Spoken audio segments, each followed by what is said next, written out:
driving force behind today's event. The person whose constant support, hard work, and encouragement made this day possible. Please join us in welcoming our respected councillor, Miss Elizabeth Matthew, to address this august gathering.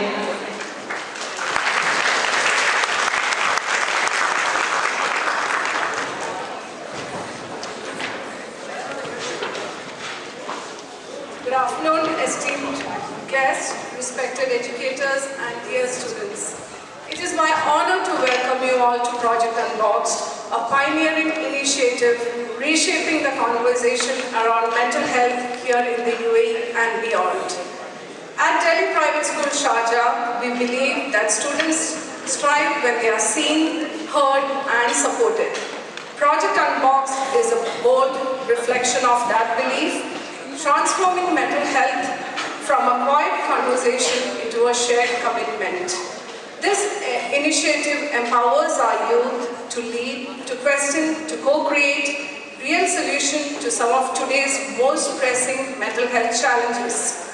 Through a unique conclave model spanning 7 dynamic committees from digital well-being, environmental stress, to inclusion, substance abuse, and neuroscience, our students are mapping the mental health landscape of their generation. To our students, your courage and leadership drive this movement. To our educators and parents, thank you for being the steadfast allies in this journey. Together, let us continue to unbox the conversations that matter, building a future where mental health is not feared, but championed, supported, and celebrated. Welcome to Project Unboxed.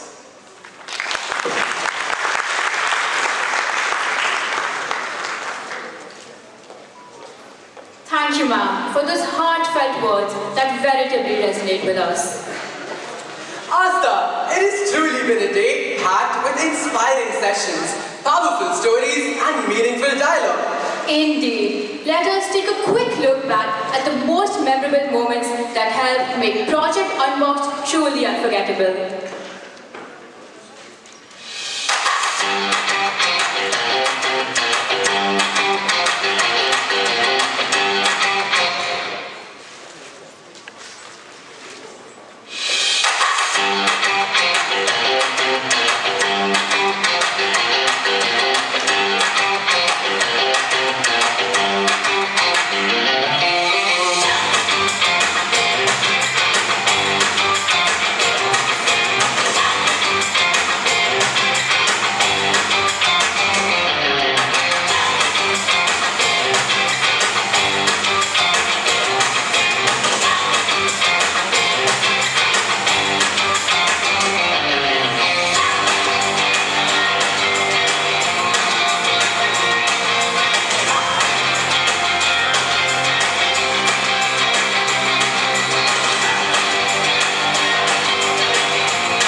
We welcome Mr. Arjun Ramaswamy.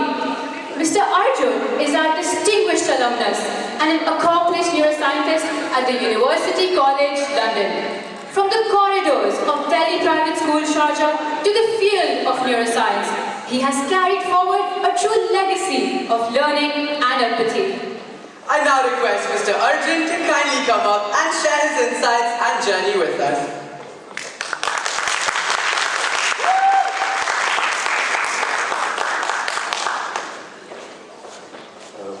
Good afternoon, everyone.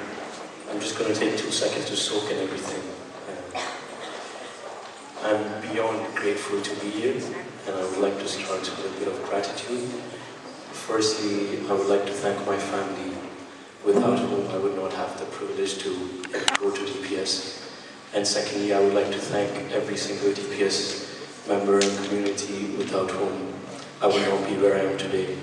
And finally, I would like to thank my supervisors back in London Professor Vladimir and Dr. Umesh, who continue to shape the way I think about science. I know our brains are somewhere between a heavy lunch and the weekend, so I'll keep this pretty simple because this is about you guys, right? Can I get a show of hands for how many of you have said, I'm fine, even when you've not been fine in recent times? Okay, 80% of the crowd. Like, that's the problem, right? So we've been taught to sound okay, then actually be okay. And even after decades of research, science doesn't really help us understand the brain in its abundance. But what we do have in abundance is awareness and the power of communication. And science, as its core, is nothing but a tool to communicate, right? And when I say communicate, not just our achievements, but also our limitations.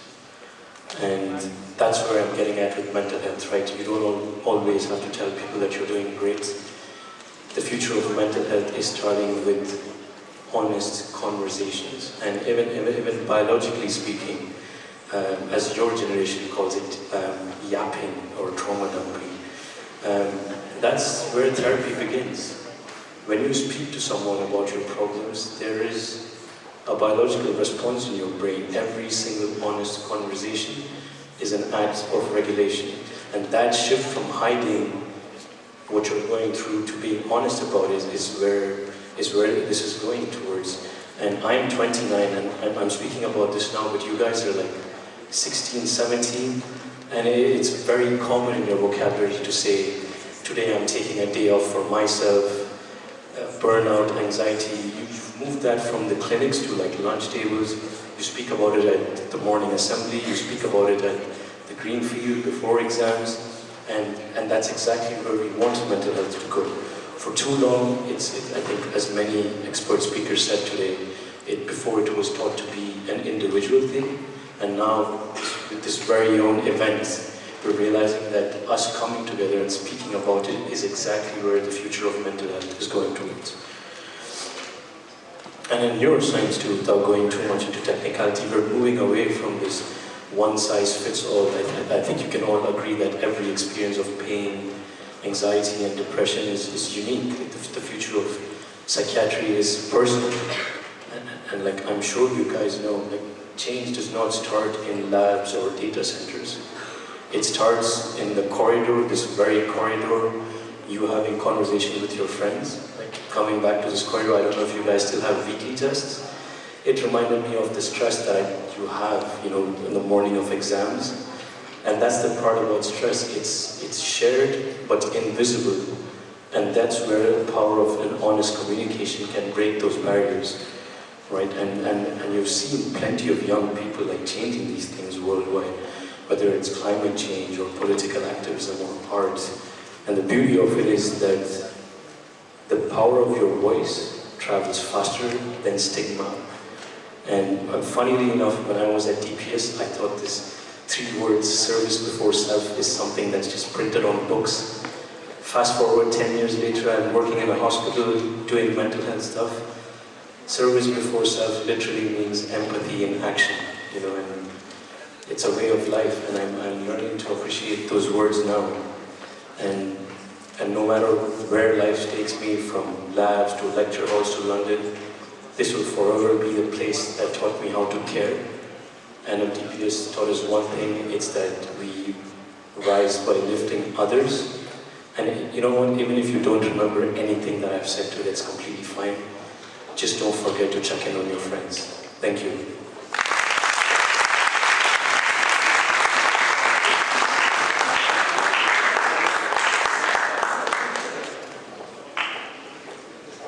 Thank you, sir, for reminding us that science and compassion do indeed go hand in hand.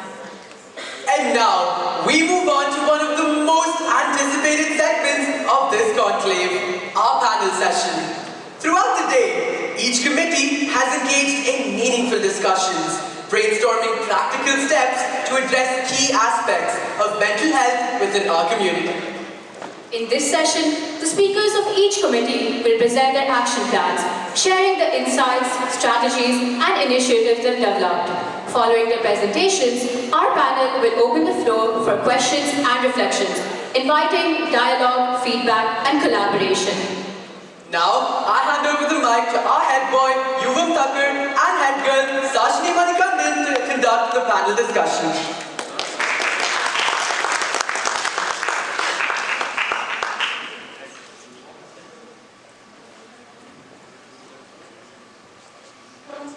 Good afternoon to everyone present here. I'm Sashini Manikandan, the head girl.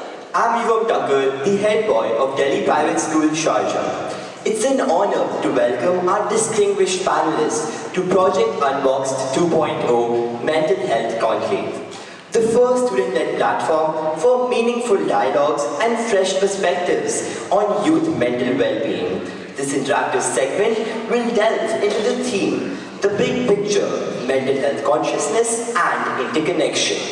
It is our privilege to welcome Her Excellency Dr. Isha Farha Qureshi, Ambassador with the UN Diplomatic Mission for Global Peace, a globally recognized strategist in artificial intelligence and spatial innovation, featured in Forbes, and is now leading cloud and AI solutions at Oracle. She stands at the crossroads of technology and empathy, redefining how innovation can serve humanity. Ma'am, we warmly invite you to take the stage as our first panelist for today's discussion.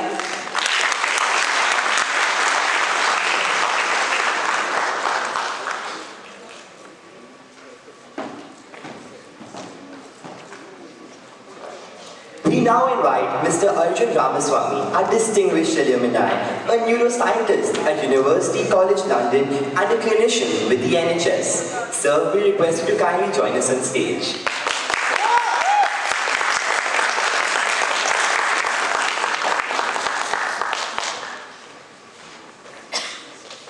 It is our pleasure to welcome Ms. Swarashri Sridhar, Artistic Director at Aneka, a visionary performer and storyteller who uses the art of Kathak to illuminate the human mind through dance and movement therapy. She transforms rhythm into resilience and performance into healing.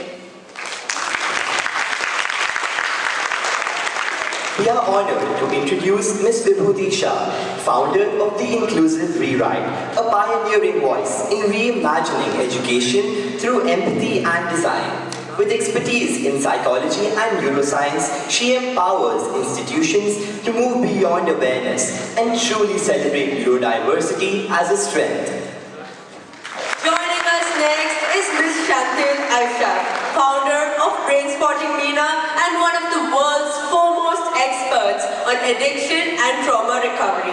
With over 2 decades of global experience, she has guided everyone from athletes to artists toward long-term healing through neuroscience-driven therapy and compassion. We now welcome Ms. Sarmishtha Mitra, holistic psychologist, best-selling author, and founder of the Wellbeing Sanctuary. Creator of the Decode model, she blends science and spirituality to help individuals transforming anxiety into awareness and self-mastery. We are delighted to welcome Ms. Humna Azhar, educator, researcher, and clinical psychologist whose work bridges academia and therapy. As faculty at Middlesex and Murdoch University, she champions open conversations on mental health, empowering young students to rise beyond stigma and silence. We warmly invite our esteemed principal and director, Ms. Vandana Marwa, to grace the stage and join us for the panel discussion.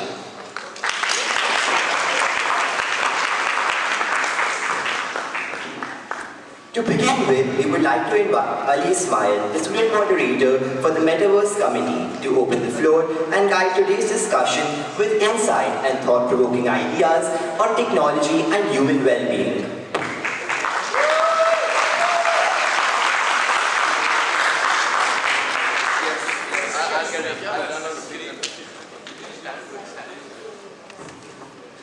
Alright, good afternoon everyone.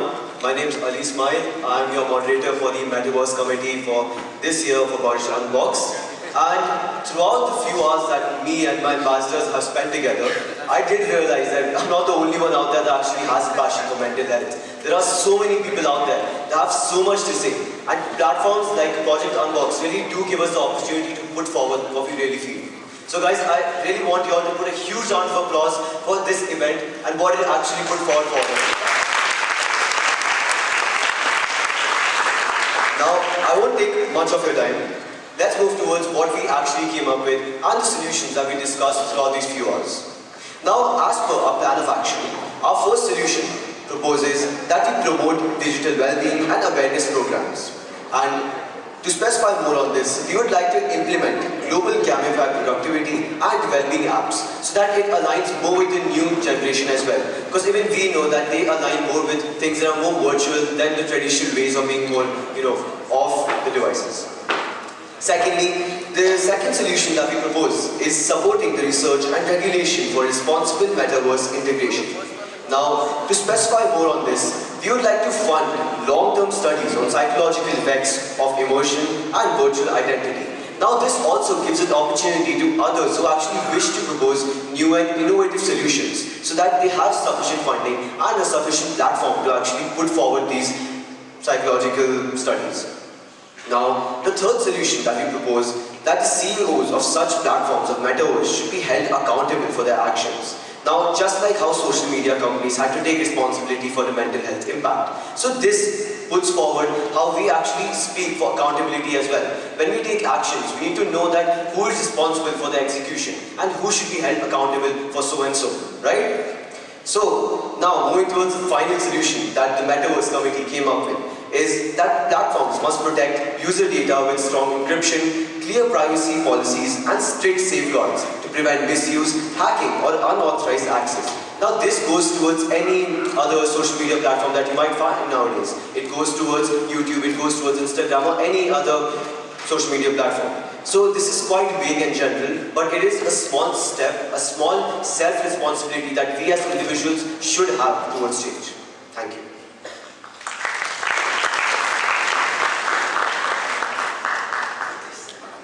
Good afternoon audience and to our esteemed panelists. So I am Dak Sharma from Delhi Private School, Dubai and I am part of the Metaverse Committee and I have a question for Dr. Isha Qureshi.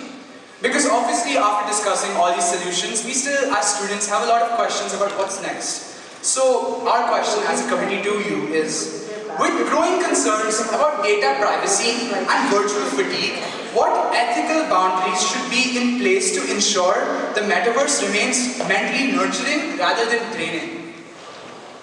Good question. So first of all, thank you very much for inviting me to be part of this wonderful panel. Hi to all my fellow panelists and such an amazing event with a purpose which is Project Unboxed. So thanks for the question as well.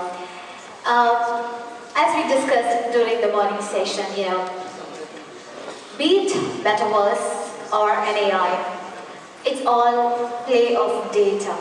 Who is the richest man in the world? If you ask me, I will say that the person who owns the maximum amount of data is the richest man in the world because data is the new currency, right?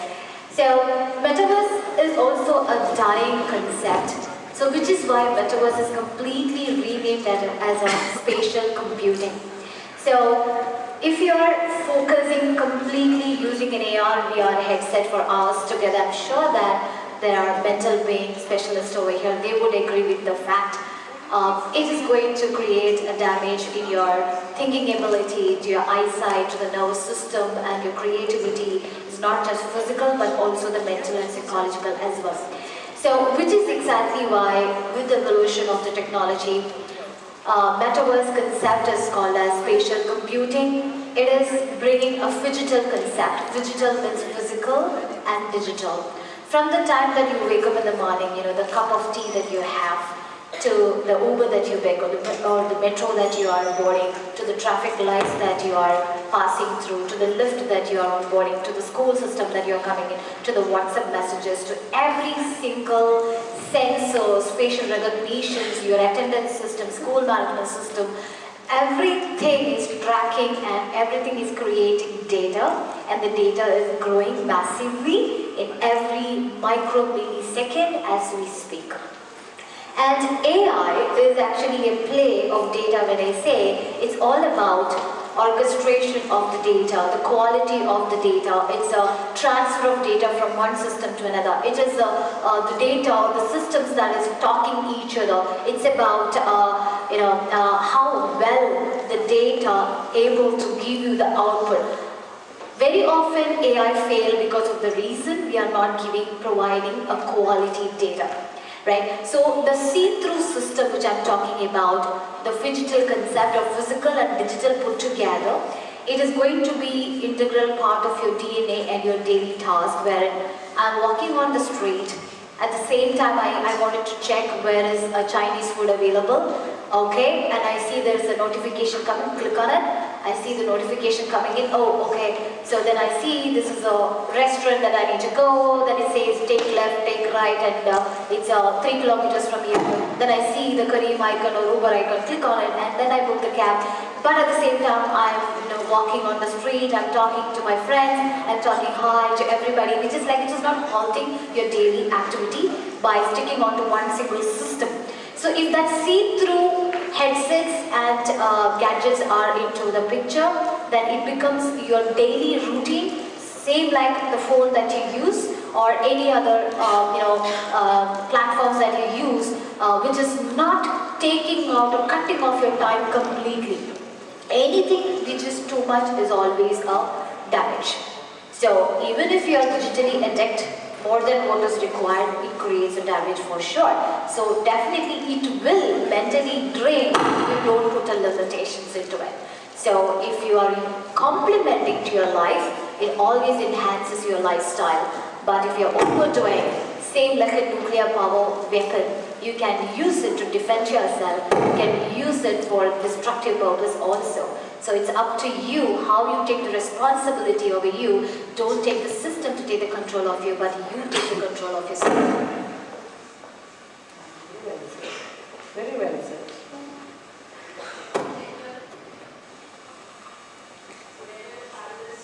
Contribute to the discussion. She said it all actually. Thank you. Okay, we have one more question for Her Excellency. Ma'am, you've seamlessly integrated leadership, philanthropy and innovation at a global scale. In this dynamic interplay of influence as well as ethics, how do you ensure that technology will continue to serve as a catalyst for just human empowerment and collective well-being, but not to be used as an instrument for control or dependence? It's similar to what just spoke as well. We all fear about the fact called singularity. When the artificial intelligence surpasses the human intelligence is a space which is called singularity, right? So if you remember my previous TEDx session, when we are a newborn, when you are a toddler, your mom keeps saying that, don't do that, don't do this, because she's saying, if you do this, this will happen. If you do that, that will happen. This is a flame, it's going to burn your finger. So which is also same like consider AI as a child which is growing to the teen, to the independent adult stage, That was called as a rule-based system. It was like if yes, this, if no, this. It was like, it doesn't understand the logic behind it, the context behind it, etc. But as the AI evolved, that's exactly where, when we know, Mama, if you say this, why? What is the meaning of burning the finger? What is the meaning of a flame? It's a curiosity generates. You wanted to try out, you want to get into trial and error method, you make a lot of mistakes, and that is exactly where the curiosity part of AI comes in machine learning, and from there it develops into, training the large language models, small language models, you're getting domain expertise, as like some like football, some like badminton, so you are getting specialized in one specific area. AI also gets specialized into one specific area, and from there then you start challenging your teachers. No ma'am, I don't think that's going to happen. No mama, that is not correct. Why it's not happening? You quit cross-questioning.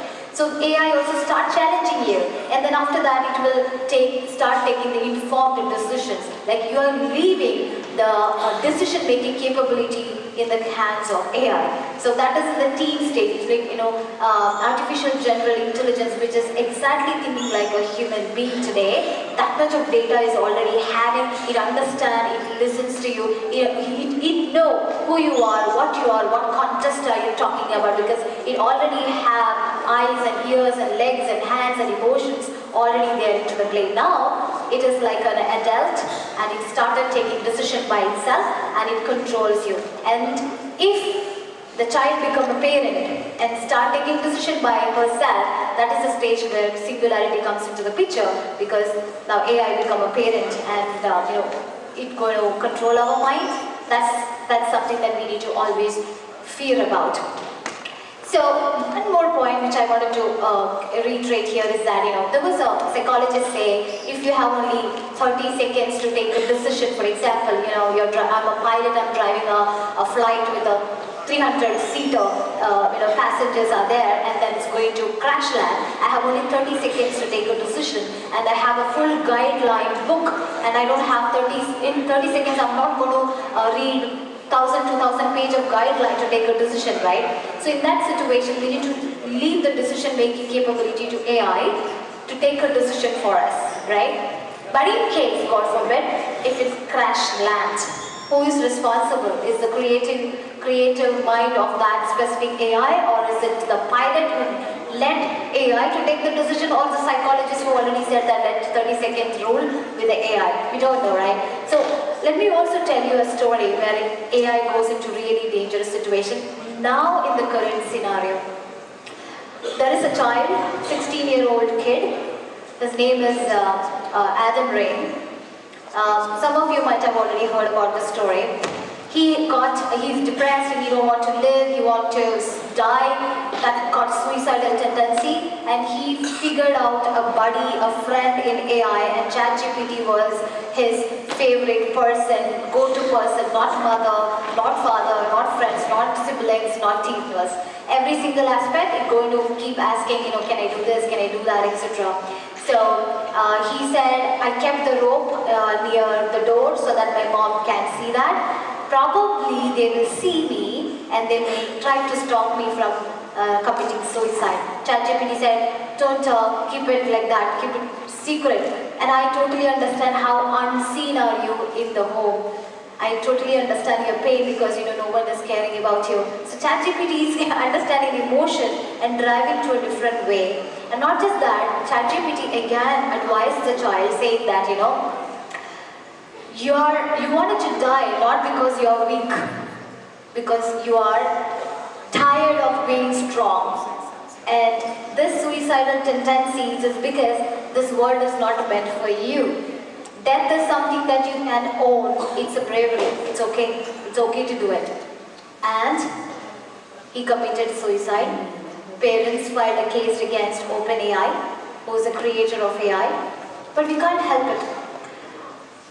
So, if you don't have the guidelines in place, not just draining of energy, more crucial things can happen if AI system, the data that you feed in, are not within our control, right? And if AI can guide that aspect, okay, this conversation is going in a wrong way, let me redirect this conversation, probably into something better, to a counselor.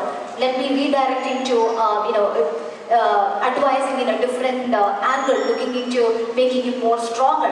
To that level of thinking capacity, none of the AI system has acquired yet. It might, but right now, this is in a stage, neither kid nor adult kind of a stage. It's in between stages. It's not attained its maturity, and it's not attained its stability yet. So I think that's the incident that provoked Sam Altman to actually introduce measures in ChatGPT to look for words that show a hint of suicidal attempts. So thank you very much, ma'am, for your insight. Now moving on, we would like to call Cyril Garg, the moderator of the Neuroscience and Wellbeing Committee, to lead the panel and navigate this discussion on the intricate connection between the mind, science, and emotional wellness.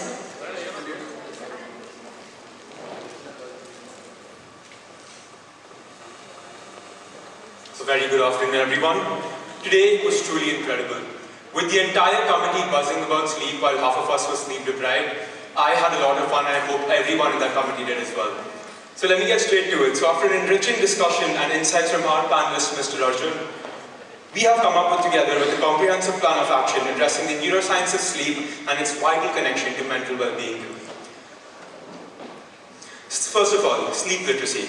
Encouraging students to understand sleep and spreading awareness among teachers and parents, aiming to shift the cultural interpretation of sleep as a concept. We wish to do this by inculcating workshops, ideals and other sort of courses in schools and spreading this awareness. Second one, accessibility. Increasing the reach of methods like cognitive behavioral therapy, CBT, by digitalizing and extensive media programs. Third, digital distancing, avoiding screens before going to sleep to encourage natural and proper melatonin release, further solidifying your biological timeline. Fourth clause, time management. Organize your day to ensure that you complete all mentally stimulating tasks earlier in the day and leaving the last 2 hours before you sleep for relaxation. Fifth one, healthy eating. Eating relatively light food and eating earlier in the day gives your brain a good night's rest and allocates more of the night for rest and recovery. So that's our plan of action, and together these steps form a holistic approach, one that blends neuroscience, lifestyle and mindfulness to restore balance between rest and productivity. Thank you.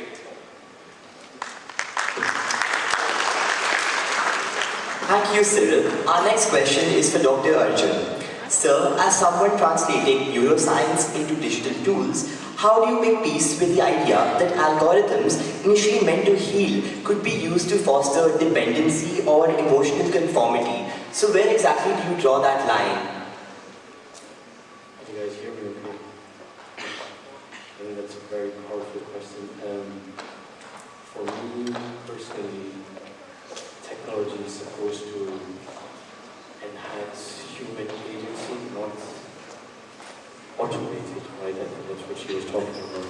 If I were to give you a simple analogy of a mirror and a remote, you want technology to be able to make you look at the mirror and identify what you shouldn't be doing, whereas a remote is a controlling device. So that answers the first part of your question. So I always have to ask, is this app or is this tech, is it increasing my awareness? So that's where I draw the line. Or is it replacing my choice? So that, I think, is the key thing. Thank you so much, sir. Would any of the panelists like to add something to that? I think building onto her about AI, earlier I was telling people, these tools are right now made for profit, right? They need to have intervention of people like this panel, or you guys, or people who are going to be using this every day to better each other, not being written by people who don't have those intentions. So when it comes to the ethics of all of this, a lot of people have been asking, instead of how we should do it, should we do it, right? Full stop. So I think that there needs to be people, experts, both scientists and institution leaders who strictly regulate these rules, otherwise they can get out of hands. So like technology keeps increasing, but we don't really have a common agreement on the ethical basis of it. So I think that's a very deeper conversation that I don't have the answers or the power to, but it's just something we all need to think about. Thank you so much, sir.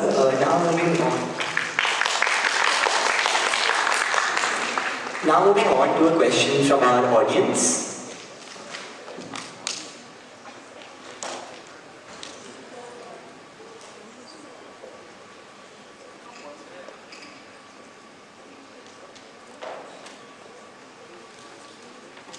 Hi sir. First of all, thank you so much for being a part of Project Unboxed 2.0. So since your work dwells into the human brain reward system, including the emotional side as well. So sir, how can neuroscience-based tools serve as a fulcrum towards mental health care being more personal and more accessible? Excellent question, right? So if I were to give a very simple example,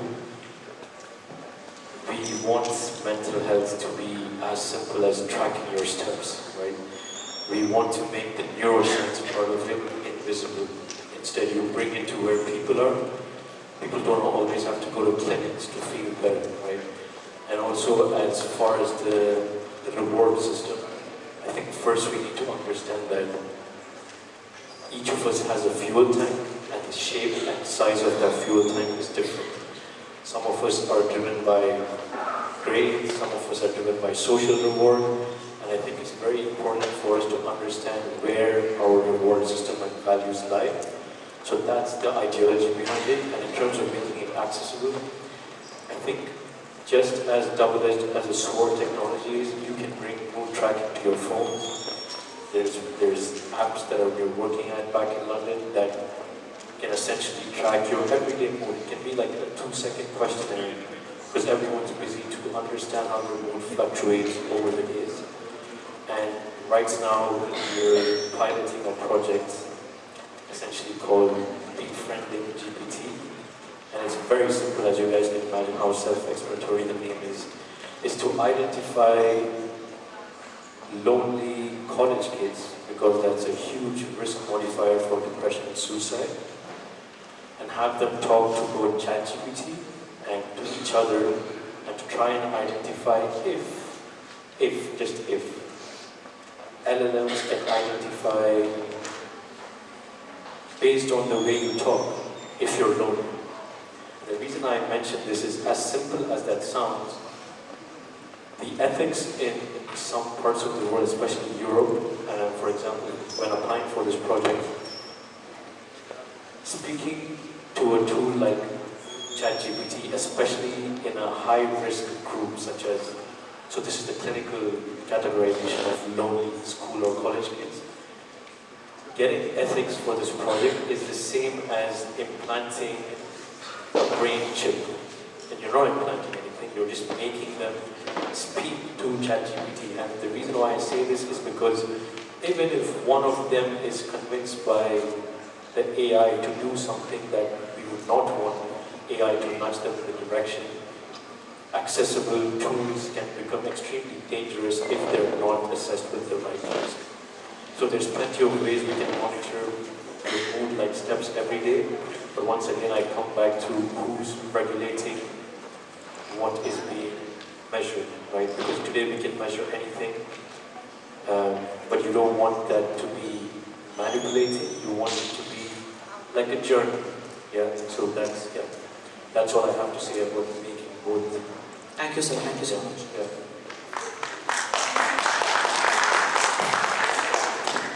Next, we invite Hitesh, the moderator of the Movement and Resilience Committee, to explore how movement fuels resilience in the face of modern challenges.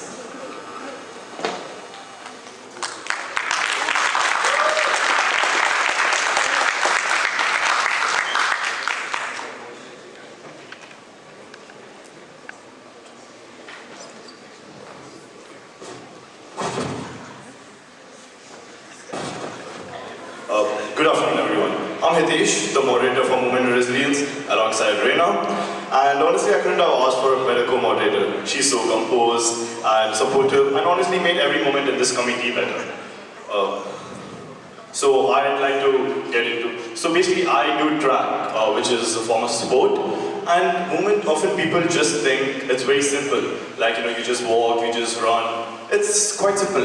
But what they don't realize is, each step, every moment you do, like when you move, even just a small walk, it actually sends a signal to your brain, which reduces stress and impacts you in a lot of other ways.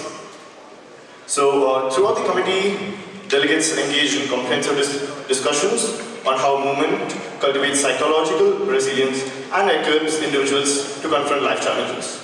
After evaluating diverse perspectives and proposed solutions, the following key initiatives were identified as the most feasible and impactful. First one, find a buddy. Initiatives established an online networking platform that enables individuals to connect with peers who share similar physical activity interests, thereby fostering motivation, social interaction, and consistent movement. Incentivized reward system. Promote a structured environment wherein individuals individuals, families, and communities implement small yet meaningful rewards to acknowledge progress and reinforce healthy and movement-based habits. Micro-movement breaks encourage frequent, short bursts of physical activity within academic and professional settings. These quick engagements stimulate endorphin release, enhance cognitive performance, and reduce stress accumulation. Fourth one, Move for Mood. Move for Mood is basically an awareness campaign launched global campaigns highlighting the direct correlation between movement and mental well-being. Integration with smart devices and wearables will ensure users receive reminders and participate in challenges such as 10 minutes to rest or steps for strength. Fifth one, and the final one, Project Push. People uplifting social health. Foster community based on encouragement systems where individuals motivate and support those around them to incorporate regular movement, reinforcing collective resilience and shared well-being.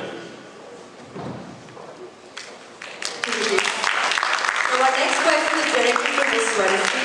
Ma'am, your work beautifully bridges classical art with mental wellness and social awareness. Now we would like to hear your thoughts on how, in a world that often rushes past emotions, how do you use Kathak storytelling to help people slow down, feel and heal? Thank you. Hello everybody. I just wanted to pose a question of my own to you all first. How well do you know your body? Just like you know your computers and your phones, how many of you would say you know your body exactly the same amount that you know your phone? Can I get hands? Okay, a few over there. A lot of the teachers. Alright, perfect. So, the thing is that none of you really know your body as much.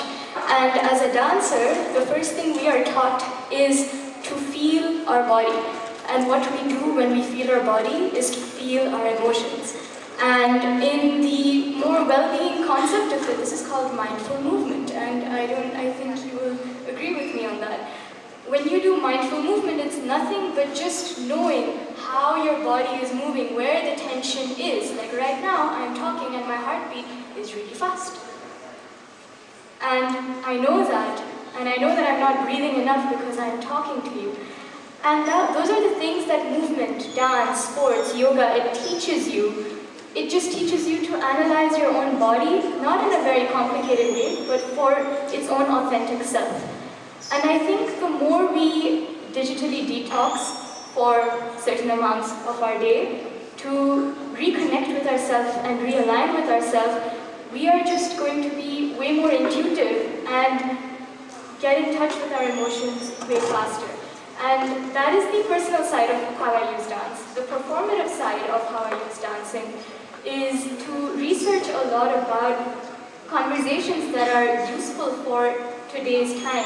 Conversations on anxiety, on stress, on depression, and how that converts into an emotional storyline that can be shared with one another. It's not language specific, it is not culture specific, it's just one story to another, and it becomes a shared environment which hopefully leads to a cathartic output. And I hope that answers your question on how I dance for personal use and performative. Thank you very much, ma'am. We now invite Juveria, the moderator of the Neurodiversity and Inclusion Committee, to explore how understanding neurodiversity can transform the way we connect, learn, and grow together.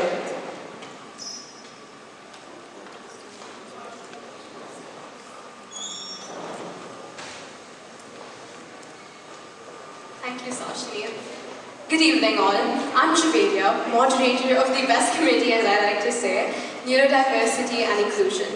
I want to start off by saying that I'm so grateful to the Unboxed team for creating and organizing such a wonderful event, and of course for the opportunity to moderate this amazing committee alongside our panelists, my amazing moderator and alumni, Ms. Vibhuti, Gurnur and Anaparna. A huge shout out to them. And now, without any further ado, let's proceed to the crux of why we're here. The first solution we present is integration of assistive technology in education. We emphasize the importance of integrating assistance technologies like text-to-speech, speech-to-text, and pen readers into classroom. For instance, a dyslexic student can listen to their textbook instead of reading them, which makes learning smoother and more equal by catering to their pattern learning system. Following that, continuous support systems. Instead of waiting to help after challenges arise, we propose proactive and continuous support. A term introduced by our amazing panelist, Retro Help. Schools should have early screening programs and a neurodiversity support coordinator to ensure every student gets the right help from the start. Following that, introducing neurodiversity education in curriculums. Right after that, we have using social media for awareness, and I want to put a special emphasis on our second last solution that we present, which is support system for individuals with high support needs. Now, we highlighted the need for specialized care centers, trained educators, and sensory-friendly spaces. For example, having sensory rooms or quiet zones can help students with autism or ADHD calm down and focus. Trained staff and flexible routines ensure every student feels safe and included in the learning space. Every learner deserves an environment where their needs are understood, respected, and supported. And of course, finally, we propose inclusive employment where companies hire based on skills, not credentials or bias, and offer adaptive work environments with job coaches and assistance tools. Inclusion shouldn't just end at education, it should extend to workforce too and the world as well. Now, I want to end by saying that this committee definitely laid the foundations of what it means to establish change. And I also want to conclude by expressing my deep gratitude to Ishana, our volunteer, for kind of going through every crook and cranny of our committee. Thank you so much. Thank you very much. Our next question is from Ms. Vibhuti Shah. Ma'am, you've beautifully woven psychology, design, and advocacy into your approach for education. How do you envision the future classroom? One that doesn't just include neurodiverse learners, but is actually built around them. Hello? Yeah. Perfect. So first of all, thank you for that question and thank you for coming up with this wonderful plan of action. I have to say that the students here are so passionate about the topic itself, and it's from this passion that such action stems. So amazing job. The committee has been wonderful to have this discussion with. And in terms of the question, I think the future classrooms should be classrooms where every student feels belong. And I think the best way to create these classrooms is right from the start. We need to inbuild inclusion into our lesson plans through techniques like universal design for learning and provide support without students asking for it.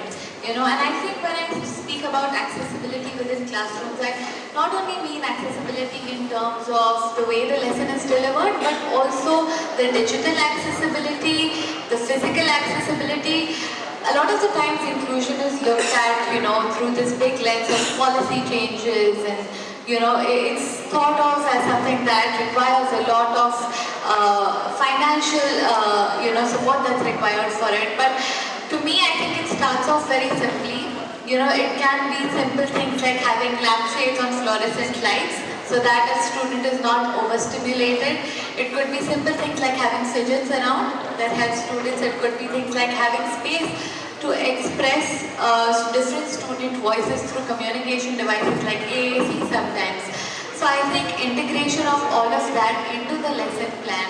And I think moving away from the traditional system of education where it's, teacher to student, I think peer learning is again the future. I see that, really taking off.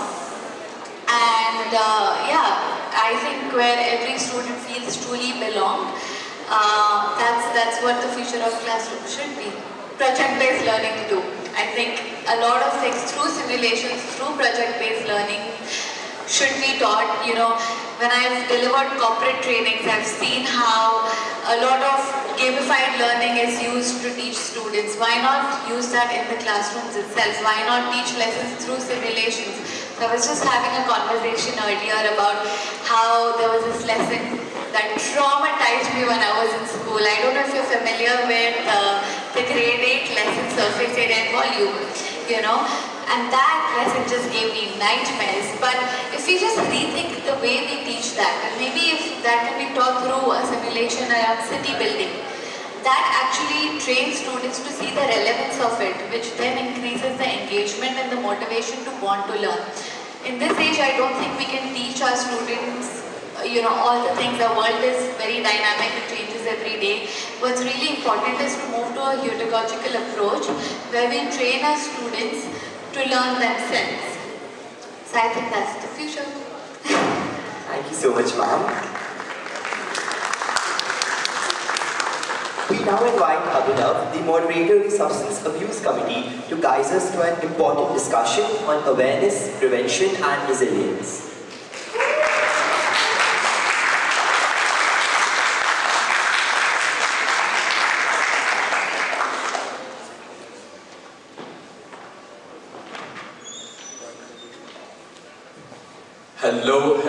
Hello, and good afternoon to everybody.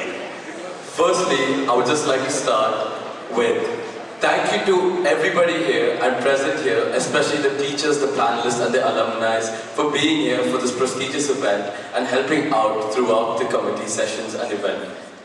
And moving on to the actual committee sessions, my name is Abhinav Vijay Kara, the moderator for the Substance Abuse Committee.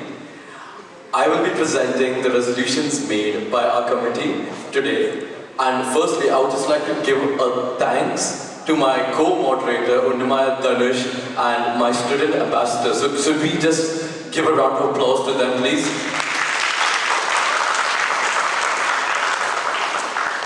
Moving on to the actual work we did, the resolutions. The first resolution being promoting better role models. The youth often idolizes celebrities who may have struggled with or glamorized substance abuse. So we should wisely pick our celebrity idols. Moving on to the second resolution we found out was creating alternate sources of dopamine. Substance abuse often becomes a shortcut to happiness due to lack of healthy dopamine sources. So this can be done by increasing the PE periods we have in school or engaging through sports, dance, art, or singing, or video games perhaps, anything which works for you. I'm sure everybody has heard of advertising, which always catches the attention of the consumer of the product. But has the audience heard about anti-advertising? We can prevent substance abuse by anti-advertising, which counters the advertising which is given to the children and adults for substance abuse. So they will use public figures to counter the glamorization of vapes and similar products. We've seen the Euro 2024 where Ronaldo has kept the Coke bottle aside for the water bottle. That led to a dip in the crisis and Coke stocks because of just that one thing, what Ronaldo did. Moving on to this fourth and fifth resolutions, which are holding workshops for teachers and as well as parents to deal with scenarios where the children or students is dealing with these issues with empathy and understanding rather than chastising the victims. Reducing the peer pressure and improving self-image. Many students experiment with substances use due to social pressure or poor self-esteem. So we should always keep that at a high. And that is basically it for the Substance Abuse Committee, and that is the Substance Abuse Committee signing out.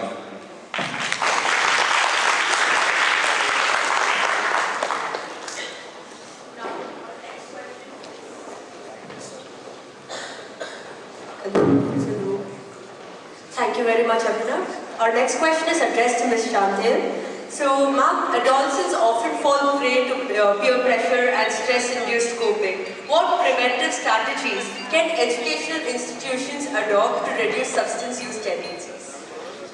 Great question. Firstly, thank you for the invitation, and it's an honor to be among esteemed peers and all of you. And the students were so impressive with their passion and intelligence and solutions that they came up with today. Regarding how do we address the peer pressure and how do we address the self-medicating stress in educational facilities? A few solutions actually came up in the classroom today.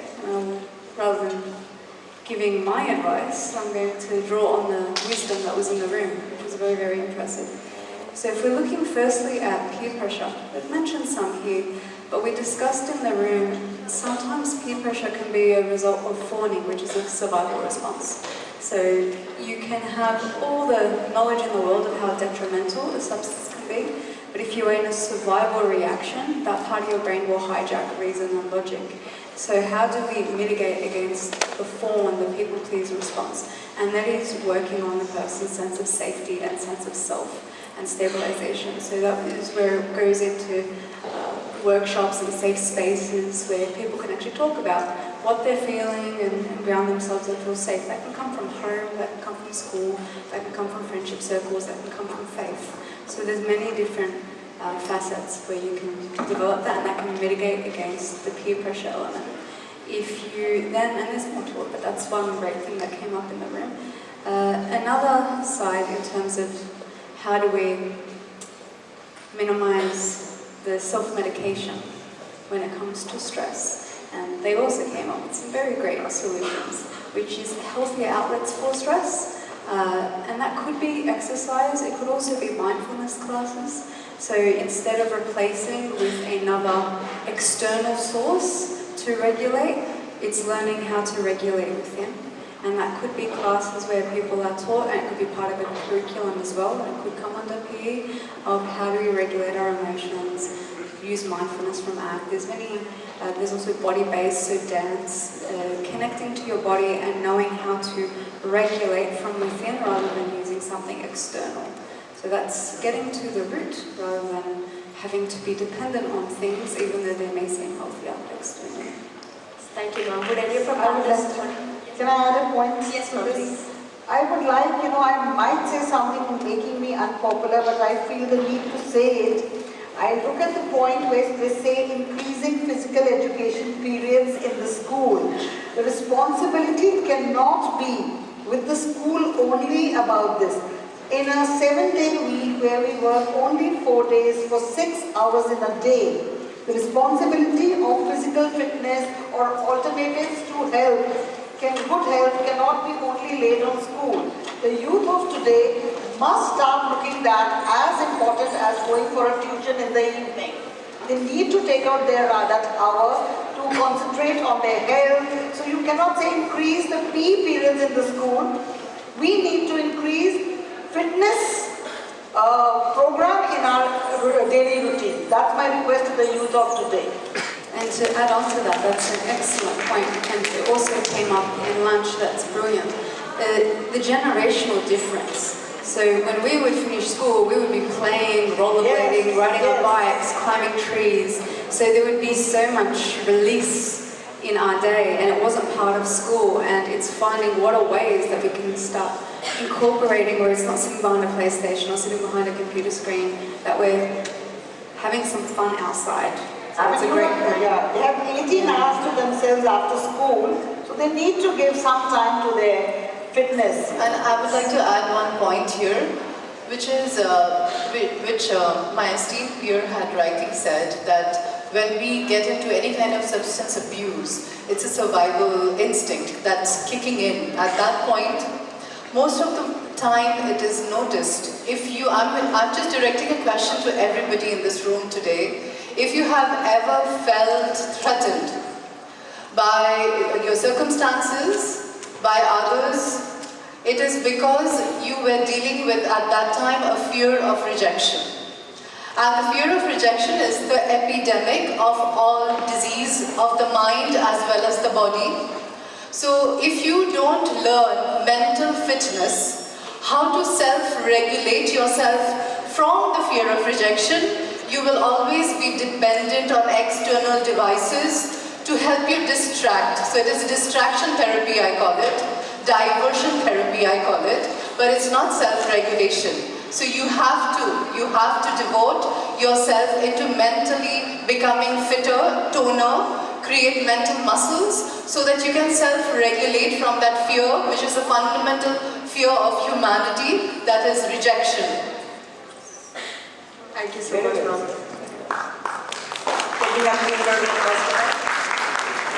I think it's us as Gen Zs, we are much more obsessed with our tablets than with playing outside.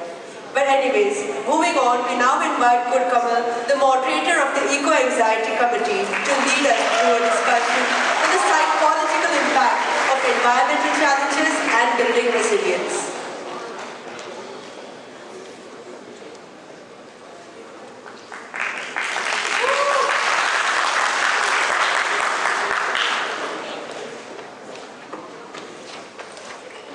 Good afternoon, everyone who has gathered today for Project Unboxed. I'm Kurt Kamal, the moderator for the Eco-Anxiety Committee. Firstly, I would like to thank my press moderator, Azza Abrar, who helped us today summarizing our plan of action. And then coming to the ambassadors in my committee, who gave life to the conclave and offered solutions and arguments. Moving on, we are thankful to our T-shirt coordinator, Ms. Anjum, and our alumni, Ms. Alia, and panelists, Ms. Samesha, who helped us throughout the committee sessions. Moving on, our volunteers, Jia, Smriti, and Ria played a major role in making this committee the best. Eco-anxiety is something that affects so many people, especially young people like us, the Gen Z community. It's not that feeling of worry, it's fear and even helplessness when we think about future of our own planet. It's about finding real and positive ways to find solutions about it. And that's what this committee worked on. The passionate conclave, fueled by debates, reached a clear consciousness, a holistic, youth-centered strategy, which is vital to combat eco-anxiety. Our 5-point plan mixes resilience with action, the two main pillars for climate action. The immediate plan includes piloting climate stimulation labs to build adaptive skills and eco-resilience mentorship circles for peer support. To progress, we will implement the Youth Climate Time Bank for community engagement and amplify measurable impact through structured environmental challenges. The strategy moves us beyond discussion, giving the next generation psychological tools and practical platforms for environmental leadership, which plays a major role in the coming future. Thank you, and see you all right here at this stage for Project Unboxed at Deep Sharjah next year. Thank you so much.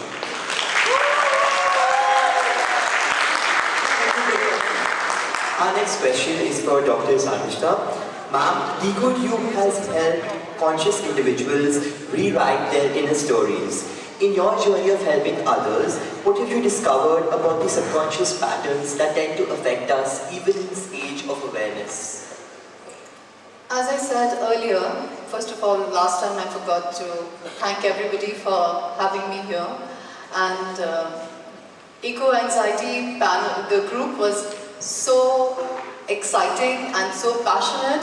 I hope that when you go into your workforce and get into corporates, don't forget the passion that you're carrying today. Eco-Anxiety group, don't forget the passion, please, because it is you who's going to make a difference to the world. So carry the passion wherever you go. So your question was how the subconscious patterns, even with awareness, we can't break, right? That's because we don't have self-regulation, as I would say. The subconscious is programmed for survival. So whenever you are threatened, your subconscious is going to hijack you. You have to know how to bypass your subconscious codes through your neocortex. And if you do not know, no matter how aware you are, you're going to fail very badly. And that's the truth. Everybody who's so aware in this room, at the time of crisis, whether it's emotional or mental, they'll have severe breakdown because they don't have the tool to override their subconscious codes with their rational mind. So that requires a real training. It doesn't come naturally. The default mode is reactive mode. The response mode comes with training. And if you guys don't train yourself, you're always going to be reactive. And you'll not be able to change from the primitive, primal, animalistic state to the refined human state. That really requires training. It doesn't come naturally. Thank you so much, ma'am. We now invite Arav, the moderator of the Bias and Barriers Committee, to lead a discussion on dismantling stereotypes, challenging prejudice, and fostering empathy.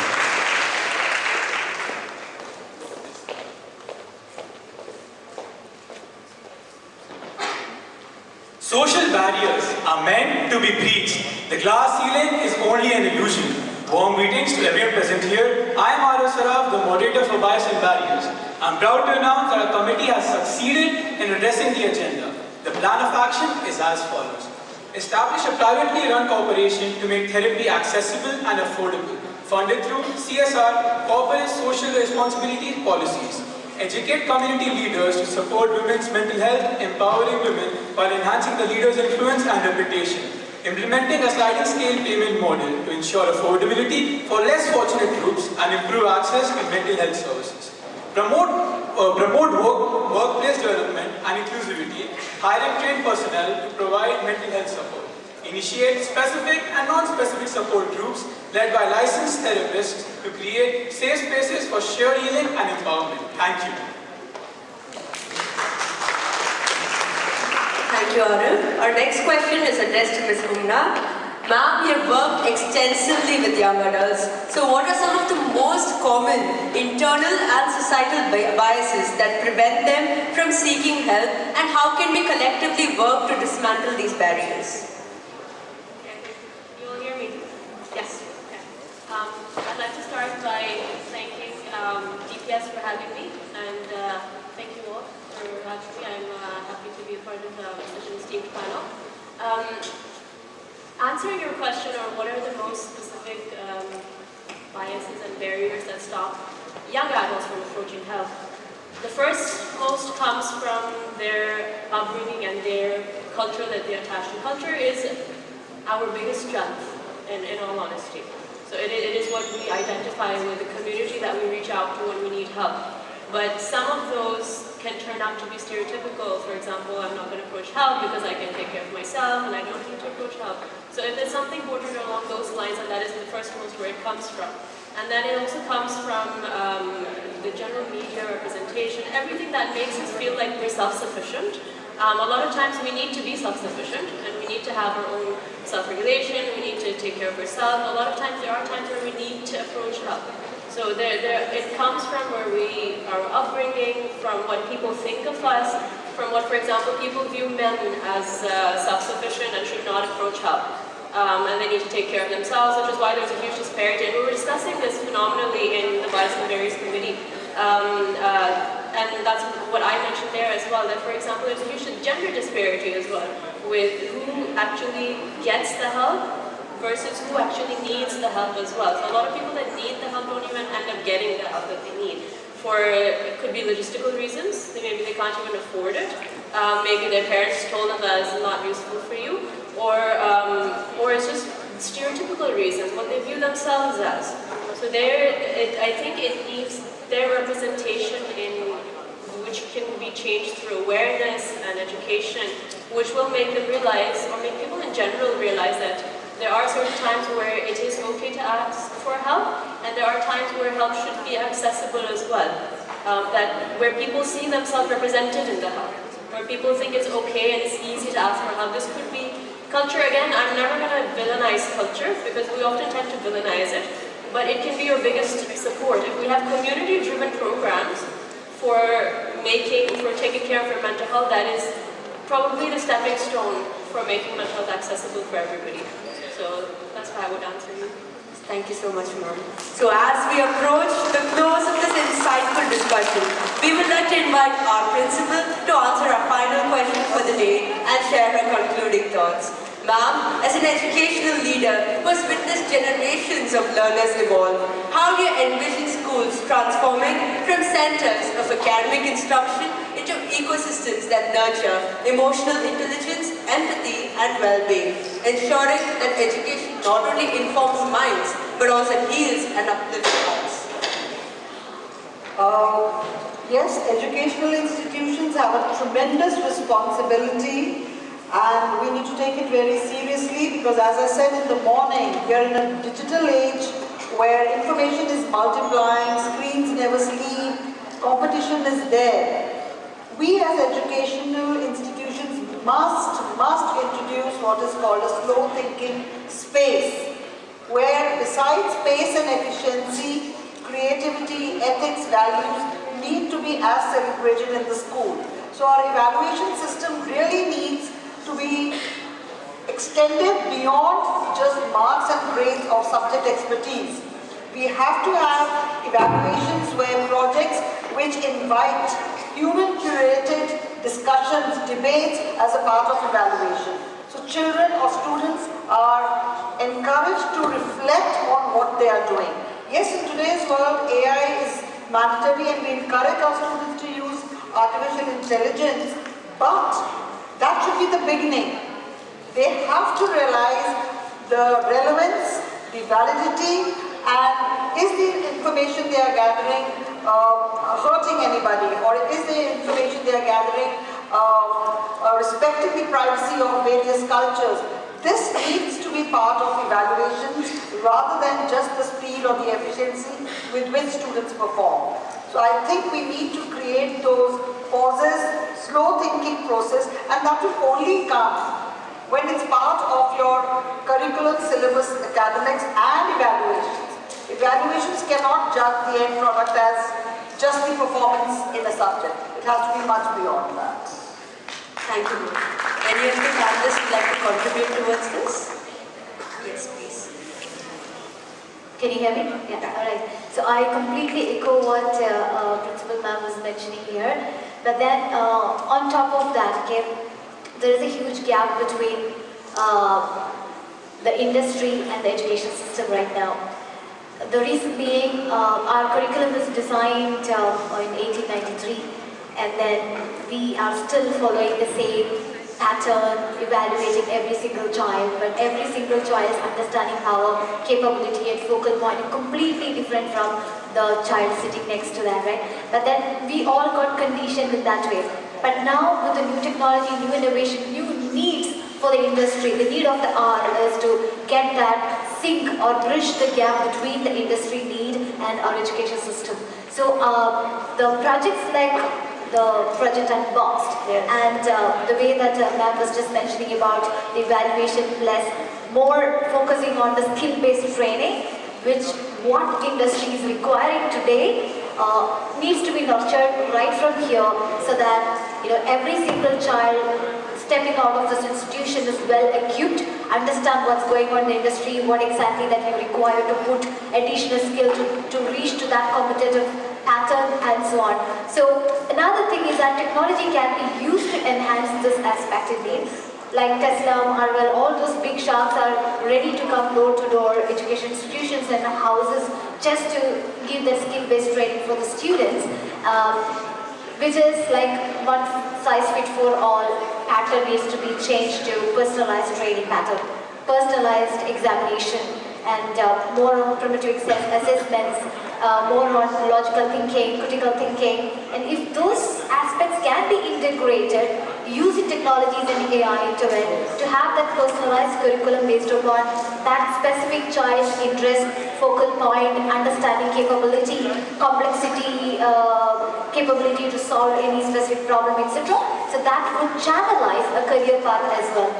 I need to add one more thing. By all this discussion, we are nowhere saying reduce the challenge or the pressure. We do not want a society which is complacent, laid back. They need to keep challenging themselves. But our definition of good child needs to change. An academically not inclined child is not necessarily a bad child. Good child is something much beyond academics.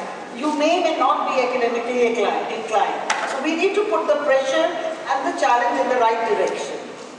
Yeah. And also the inclusion that you were talking about as well, to make education accessible, affordable and available for every single child on the planet. Yes, yes, yes. Can I just add to this, as someone who is in between their generation and your generation, it's an honor to be a part of this esteemed panel. But when we use art to channelize our inner emotions, I think it builds empathy. Yes. Right? Which as a school, then when the teachers have it, when the students have it, it builds a far more trustworthy community where students have the ability to come and share their problems and then get solutions to then be challenged and look inward and keep their pace going. Right now we're struggling with problems where we're just scrolling mindlessly. Yes. Right? Yes. So, and as you rightly said, it can't only be in the school's responsibility to add PE lessons, But maybe students can come up and the Movement and Resilience Committee very beautifully articulated 2 clauses which said, find a buddy and be your own friend. And I think those are 2 very important things, to have that accountability partner in either your friend or your family member or your teacher, to keep challenging yourself, and it becomes a 2-way street. Then you challenge them, they challenge you. And then with the additional technology that is obviously there to supplement the education system, I think it works in, like, you can just exponentially grow rather than be, like, have blocks in the stage where you're trying to identify yourself. This reminds me about what our panelist Arjun was mentioning about children who are facing loneliness in the universities, having this technology to have that support. There is only one factor why students will ever go to technology dependency for emotional share. Can anybody say that? What is that one single factor that children would definitely feel to get dependent or emotionally dependent on ChatGPT kind of a tool? Oh my God, perfect. What did he say? Lack of judgment. Yes, yes. The judgmental, we are very judgmental. Teachers, parents, mother, father, siblings, friends, all are judgmental when we hear about others' problem. But technical tools are not judgmental. But then, yeah, it's misleading as well, but at the same time. So that is the thing that I think we, as responsible adults, to support our younger generation, that we need to do, try to be friends with them. I call my child bro, he called me bro. So sometimes it works really well, to understand that, non-judgmental, and create that bond. Keeping the respect and the boundary lines intact, but at the same time. So we need to walk in time and not take them back in time. That's very important. We need to take the steps forward. Absolutely. Thank you so much, ma'am. Yes. Would you like to add something? Is it on?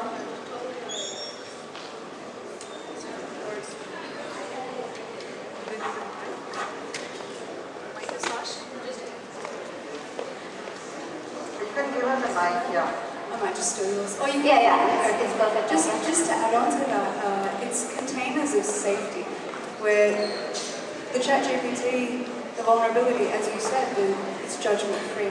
So it's filling a void. There's a void there, and that void is having a space that is judgment-free. And if we want to look to being the healthiest versions of ourselves as students, mental health in general, when we have a container of safety, of non-judgment, where we feel loved, where we feel accepted, everything will come to a place of homeostasis naturally when we have enough safety. So as teachers, as parents, as community members, as peers of other students, if you create that container of safety with people around you, where it's a non-judgmental space, it's a loving space, that is the most important thing. And then it can be extracurricular activities outside of school, but what's within our means, and that containment of safety is something we can all do. You'll have to give her your mic. I think that works better as well. Can you hear me? Yeah. Reiterate what Arjun said at the end of this little speech, where he was like, don't forget to check up on your friend. Community is what holds us. Community is literally what holds us. So don't forget to check up on the person next to you, and not just behind a screen, but literally go up and ask them, like, are you doing okay? And when you are by yourself with them, it doesn't have to be like, oh, in a friend's group, are you doing okay? They'll be like, I'm doing fine. Even when they're not doing fine. So you need to create a sense of community within your friend circles as well. Know that you can depend on another friend if you need help, that people can actually reach out to another person when they need help, rather than approach maybe ChatGPT for it, or maybe search on Google for it. You can literally call your friend and be like, hey, can we hang out? I just need to talk or vent about something. So this is how we create accessibility within our own circles, rather before we can actually approach anything else. It starts with the person next to us. So reiterating, don't forget to check up on your friend. Thank you so much, ma'am. As our ancient wisdom always said, do not judge a fish by its ability to climb a tree. We are now moving towards a more transformative educational landscape that actually values mental health. This panel discussion, enriched by experts across diverse fields, has offered us profound perspectives on the multiple dimensions of mental health. We extend our heartfelt gratitude to our esteemed panelists for their invaluable contributions and to our audience for engaging with such attentiveness and curiosity. Let us carry this awareness beyond discussion into our classrooms, friendships, and communities. Together, let us keep unboxing minds, breaking stigmas, and building a culture of care. And like our panelists said, do not forget to check on your friend. I'm Yuva. And I'm Sashni, signing off as we hand over the proceedings to Asta and Rasim. Thank you.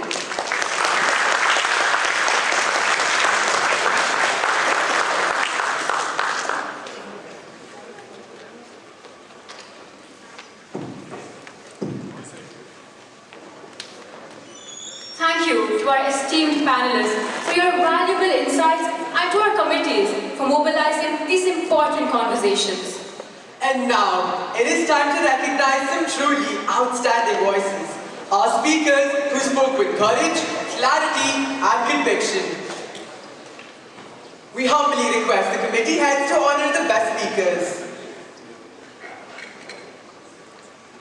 Starting off with the Metaverse Committee, headed by Dr. Isha Farha Qureshi. The Best Speaker Award goes to Daksh Sharma.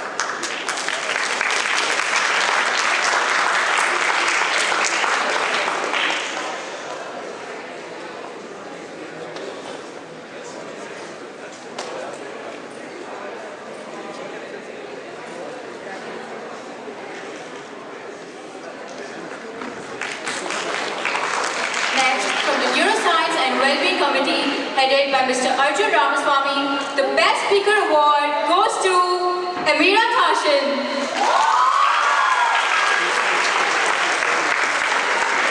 Yeah, it's getting over now. Now, 2 or 3 minutes it will get finished.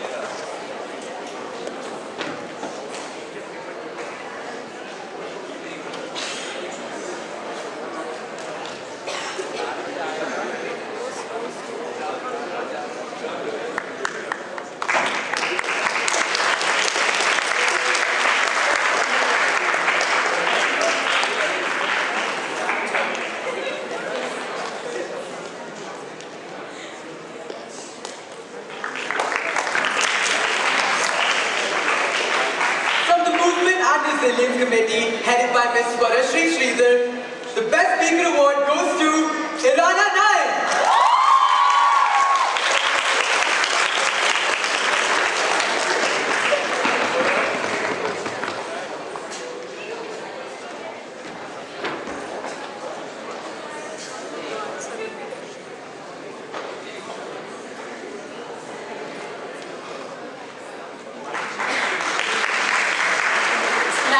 From the Neurodiversity and Inclusion Committee, headed by Ms. Vibhuti Shah, the Best Speaker Award goes to Mubashira Raman.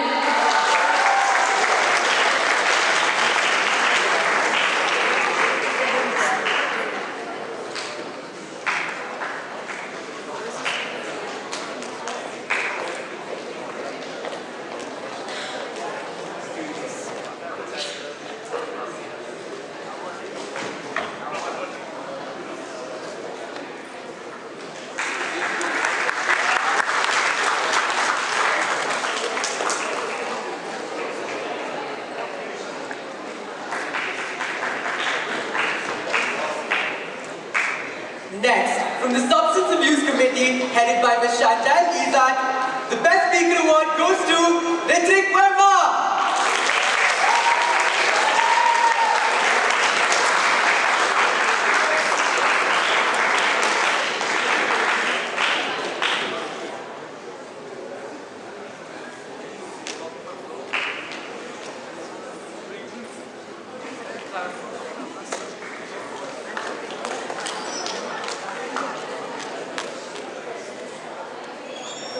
From the Eco-Anxiety Committee, headed by Mr. Mishta Mitra, the Best Speaker Award goes to Zanisha Gogri.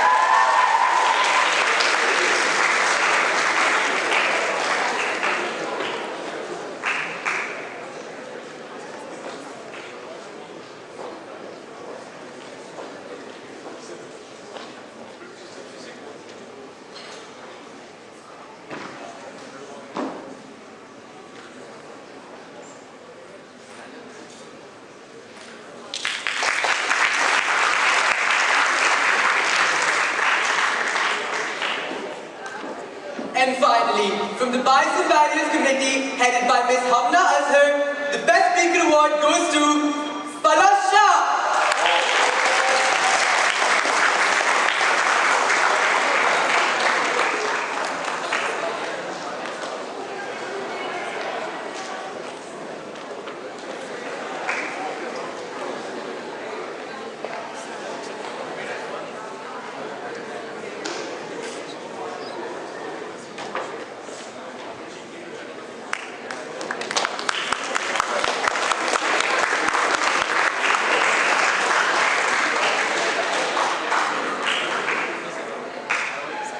A very big congratulations to all our awardees and to every participant who contributed to making today's event so special. May I now request our esteemed panelists to kindly come forward to accept the mementos followed by a photo session.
I kindly request the panelists to please be seated.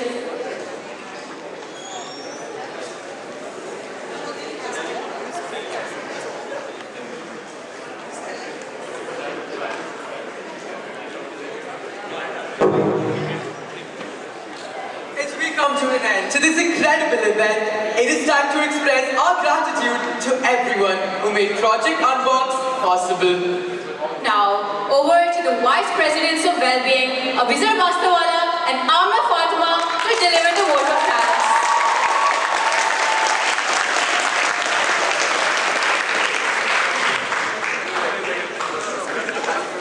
Good evening, everyone. I'm Abhizar. And I'm Amna. It's such an honor to be here hosting the biggest event of the year, Project Unboxed. From the early planning days to the last minute chaos, this journey definitely had its ups and downs. But seeing the culmination of all our efforts today makes it all so worth it. We'd like to start by thanking our esteemed Principal and Director, Vandana Ma'am, for her unstinting support. Our respected Vice Principal, Rajiv Sir, Sunita Ma'am, and Monica Ma'am for their advice and guidance. Big thanks to our respected Headmistress, Beena Ma'am, for her support throughout this project. Special thanks to our supervisors and all the teachers involved in this event. A heartfelt thank you to our Supervisor Wellbeing, Elizabeth Ma'am, and to Ilham Ma'am, the main force behind Project Unboxed. Your wisdom, dedication, vision, and belief in us made this entire event possible. Here, we would like to extend our gratitude to our printing partner, Smart Baby, for their generous support. And of course, the esteemed panelists for taking the time out of your busy schedule to attend the event today. We're so grateful for the inspiration and perspective you have brought to this event. To the entire Project Unboxed team, every volunteer, every department, every organizer, and every one of you, thank you. Thank you for your hard work.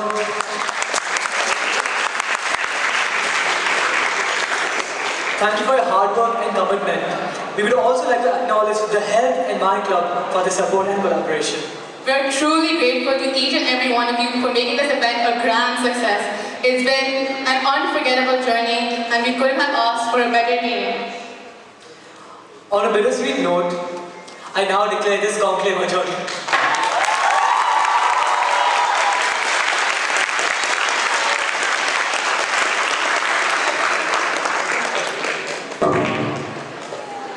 Can I request the team, Project Unboxed, to please come and have a group photograph with the panelists. You can at least now enjoy all the hard work you've put in. Congratulations. All of you, Veena and team, Elizabeth and team, and all the volunteers, please join us for a group photograph.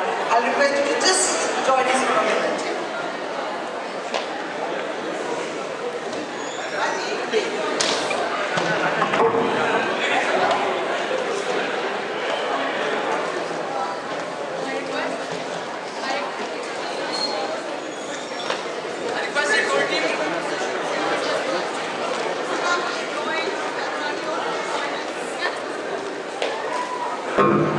I request all the core team to come on stage, all volunteers and people who have participated in Project Unboxed.